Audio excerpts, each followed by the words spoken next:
मौसम विभाग ने रायपुर और आसपास के इलाकों में गरज चमक और तेज मौसम अलर्ट जारी किया है।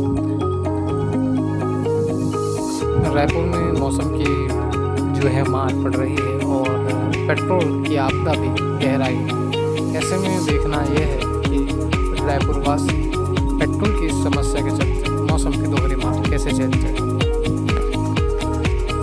हालांकि सरकार ने ये तय कर दिया है, ये साफ कर दिया है, स्पष्ट कर दिया है कि जो है 22 जून का पेट्रोल सरकार के पास मौजूद है। फिर भी जमाखोरी, काला बाजारी जैसी व्यापारिक नीतियों से रायपुर वासियों को परेशानी हो रही है।